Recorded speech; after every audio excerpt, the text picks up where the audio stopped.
नमस्कार, आपका स्वागत है। मित्रों, हमारे हिंदू धर्म ग्रंथों के अनुसार परम पिता ब्रह्मा जी ने सृष्टि की रचना के बाद कालखंड यानी समय को 4 युगों में विभाजित किया था, जिन्हें सतयुग, त्रेतायुग, द्वापर युग और कलयुग के नाम से जाना जाता है।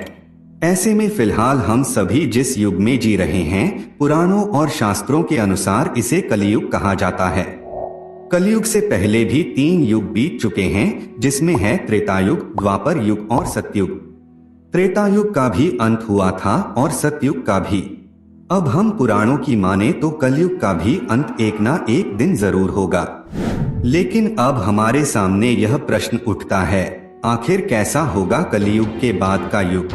कलयुग से जुड़ी वह कौन सी बातें हैं जो भगवान श्री कृष्ण ने महाभारत काल के समय में ही 5 पांडवों को बता दी थी। इसके साथ ही भगवान श्री कृष्ण ने पांडवों को कलयुग के इंसानों से जुड़े कुछ ऐसे रहस्य भी बताए थे, जिनको सुनने के बाद आप भी दांतों तले अपनी उंगलियां दबा लेंगे। और अगर आप भी इन सभी रहस्यों के बारे में जानना चाहते हैं तो हमारी आज के इस वीडियो को बिना स्किप किए हुए अंत तक जरूर देखते रहिए। अब आपका ज्यादा समय न लेते हुए वीडियो की शुरुआत करते हैं।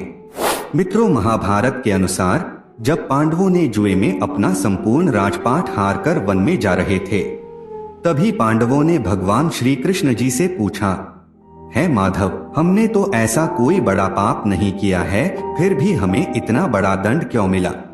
तब भगवान श्री कृष्ण ने कहा कि प्रिय पांडवों, अभी द्वापर युग अपने अंतिम चरण पर है और यह सब जो भी हो रहा है वह आने वाले कलयुग का प्रभाव है।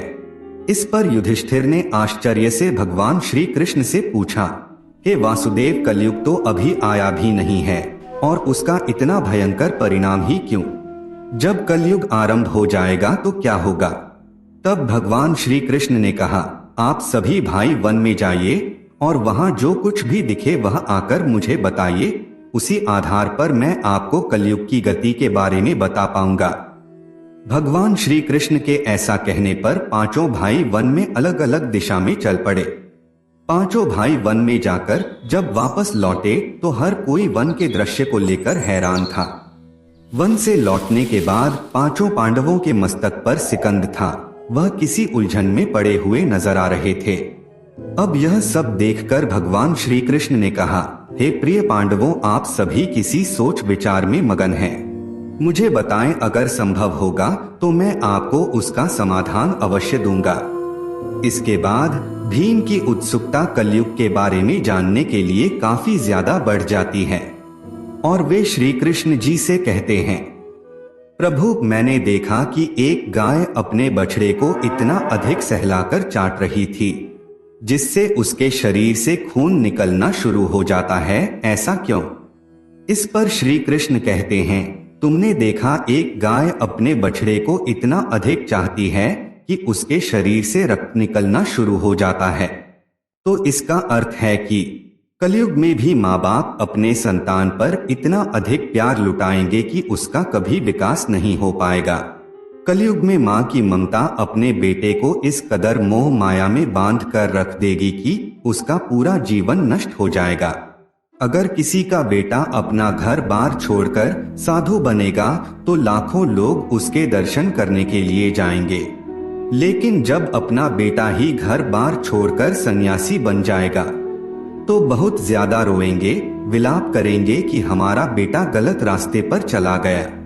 भगवान श्री कृष्ण जीवन की वास्तविकता को बताते हुए कहते हैं कि मनुष्य को यह समझना होगा कि तुम्हारे पुत्र तुम्हारी अमानत नहीं है, बल्कि उनके पत्नियों की है, और तुम्हारी पुत्रियां उनके पतियों की। तुम्हारा शरीर मृत्यु का है और आत्मा परमात्मा की अमानत है। इसी तरह भीमसेन के बाद अर्जुन ने बताया कि उसने एक पक्षी को देखा जिसकी पंख पर वेदों की रचाई लिखी हुई थी, परंतु वो एक मनुष्य का मांस खा रहा था। यह देखकर मैं हैरान हो गया। इसका अर्थ क्या है, इसके बारे में मुझे बताइए। इस पर भगवान श्री कृष्ण ने मुस्कुराते हुए कहा कि कलयुग में ऐसे लोग होंगे जो बड़े ज्ञानी और ध्यानी कहलाएंगे। विज्ञान की चर्चा तो करेंगे, लेकिन उनके आचरण एकदम राक्षसी होंगे। बड़े पंडित एवं विद्वान लोग कहलाएंगे, किंतु यह देखते रहेंगे कि कौन सा मनुष्य मर जाए और हमारे नाम अपनी संपत्ति कर जाए। चाहे कितने भी बड़े लोग होंगे, किंतु उनकी दृष्टि दूसरे के धन और पद के ऊपर ही रहेगी। और सत्पुरुष तो बहुत ही कम आपको कलयुग में देखने को मिलेंगे। कलयुग में इंसान मेहनत से धन अर्जित करने की बजाय दूसरों के घरों में चोरी करना और दूसरों की संपत्ति पर जबरदस्ती कब्जा करने वाला होगा। अपने दोनों भाइयों की तरह सहदेव ने भी भगवान कृष्ण से वन की बात बताई। सहदेव ने बताया कि उसने वन में अनेकों कुएं देखे, जिनमें से केवल बीच का कुआं खाली था, जो कि सबसे गहरा था। कृष्ण ने सहदेव को इसका अर्थ बताते हुए कहा कि कलयुग में धनी लोग लड़का लड़की के विवाह में, छोटे बड़े महा उत्सव में, सत्ता के लालच में बहुत ज्यादा पैसे खर्च कर देंगे, किंतु अगर किसी भूखे को देखेंगे तो उनकी सहायता करने में भी किसी व्यक्ति को कोई रुचि नहीं होगी। उनका अपना ही सगा भूख से मरेगा, फिर भी वह लोग उसे देखते रहेंगे। दूसरी ओर मौज मस्ती, मदिरापान, खाना, सुंदरता और व्यसन में पैसे उड़ाते रहेंगे, किंतु किसी के दो आंसू पहुंचने में किसी को भी कोई दिलचस्पी नहीं होगी। कहने का तात्पर्य यह है कि कलयुग में अन्न के भंडार होंगे, लेकिन लोग भूख से मर जाएंगे। श्री कृष्ण के मुंह से इस तरह की बात सुनकर एक पल के लिए सभी काफी दुखी हो जाते हैं, लेकिन इस कटु सत्य से भी मुंह नहीं मोड़ सकते थे। सहदेव के बाद फिर नकुल ने श्री कृष्ण को वन के बारे में बताया।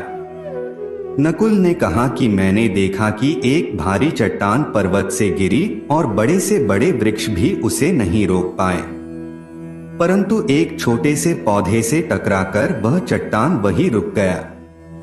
तब इसका अर्थ बताते हुए श्री कृष्ण ने कहा कि कलयुग में मनुष्य की बुद्धि क्षीण होगी, उसका जीवन पतन होगा और इस पतन को धन या सत्ता के वृक्ष रोकने में सक्षम नहीं होंगे, किंतु हरिनाम रूपी एक छोटे से पौधे से मनुष्य का जीवन पतित होने से रुक जाएगा। हरि कीर्तन से मनुष्य की बुद्धि प्रबल होगी।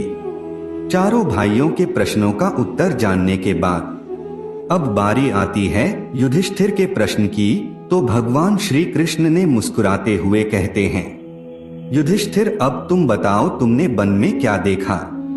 तभी युधिष्ठिर ने बताया कि मैंने वन में जाकर 2 सूंड वाले हाथी को देखा।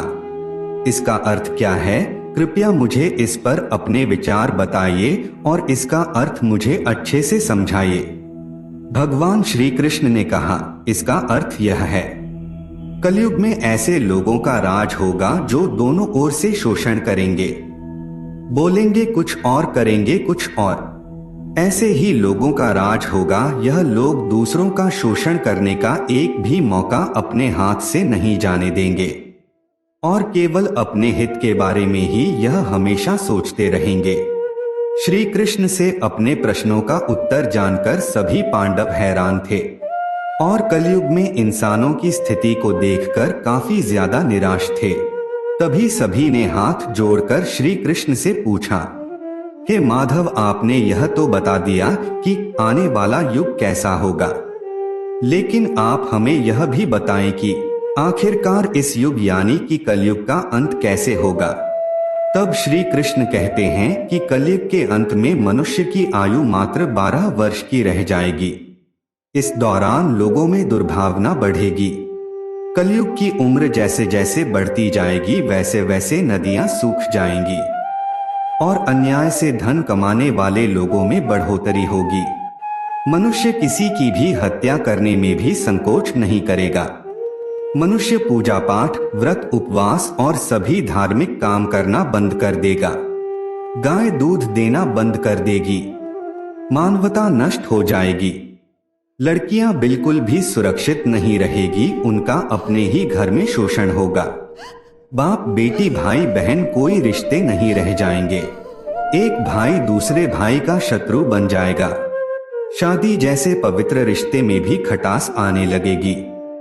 किसी भी व्यक्ति की शादीशुदा जिंदगी ठीक से नहीं चलेगी। पति पत्नी एक दूसरे से बेवफाई करने लगेंगे। कलयुग के अंत के समय में समाज हिंसक तरह से हो जाएगा। जो लोग बलवान होंगे उनका ही केवल राज चलेगा। और जब आतंक अपनी चरम सीमा पर होगा तो मैं स्वयं कल की अवतार लेकर पृथ्वी से समस्त अधर्मों का नाश कर दूंगा। फिर से धरती पर धर्म का बोलबाला होगा। मनुष्य भौतिक सुख की जगह मानसिक सुखों पर बल देगा। मनुष्य में एक दूसरे के लिए नफरत की कोई जगह नहीं होगी। चारों ओर प्यार ही प्यार होगा। मानवता की स्थापना होगी और मनुष्यों को परम ज्ञान की प्राप्ति होगी। लेकिन सतयुग आने में अभी काफी लंबा समय है। तो क्यों ना हम सभी लोग अपने धर्म और कर्म से सतयुग की तरह जीने का काम करें। ग्रंथों में भी इस बात का वर्णन मिलता है कि कलयुग में जो लोग धर्म और कर्म पर विश्वास करेंगे उन्हें सतयुग की तरह ही सुख की प्राप्ति होगी। इसीलिए अपने जीवन को सुखी बनाने के लिए आज से हरि का नाम जपना शुरू कर दें। तो दोस्तों, फिलहाल इस वीडियो में इतना ही। हम उम्मीद करते हैं कि आपको हमारा यह वीडियो पसंद आया होगा।